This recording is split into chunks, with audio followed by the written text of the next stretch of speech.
Hi, Shannon Laudette with Adept Real Estate. Here we are at the beginning of March, and I get to report on February numbers. And I love this time of year because I get to report on what's actually happening this year.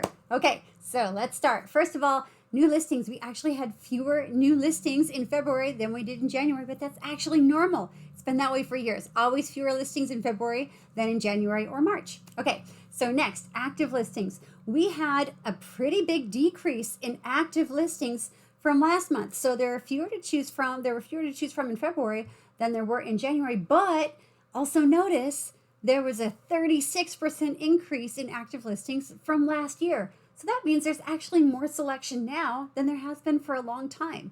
Okay, so that's really good news for buyers.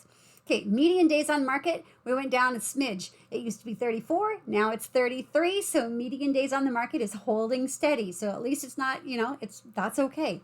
Constant is good. Next, units sold. We had an increase from last month in the number of units sold, which correlates to the fact that we have fewer active listings now than we did the month before. Okay, median sales price actually went up, and so did the average sold price percent of list price. So let's talk about that though. Does that really mean sales prices are going up and sellers are getting more money for their homes now than they used to be? Maybe not, because what this number is not showing us is if there were seller concessions. So this is something that's happening a lot right now. Buyers are saying, boy, I'd love to pay full price for your property if only I could afford it based on today's interest rate. Because my monthly payment is so high, I'm having a hard time with it. Mr. and Mrs. Seller, will you please contribute money toward my closing costs that I can use as a rate buy down so that I can better afford the monthly payments? This is happening a lot. So buyers, this is a really interesting time to be a buyer because you have a lot of negotiating power with the seller to say, hey, would love to buy your property as long as I can afford the monthly payment. And yes, this is kind of like what's happening right now. Interest rates have been going up for the last month. So what all these numbers are telling me is that we're still at status quo.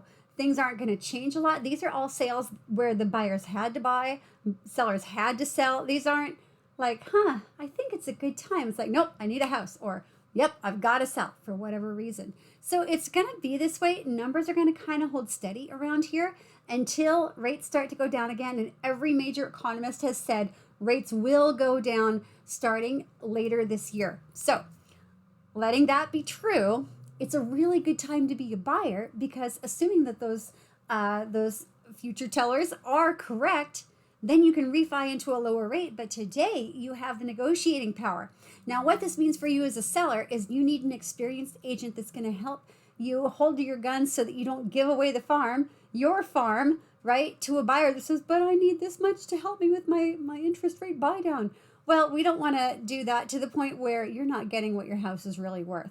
Okay, so interesting times. I'm comparing them to 2013. It felt very much like this in 2013. But if you have any questions about where today's market is, where it's heading, any other real estate questions at all, I'm always here for you. This is Shannon Laudette at Adept Real Estate.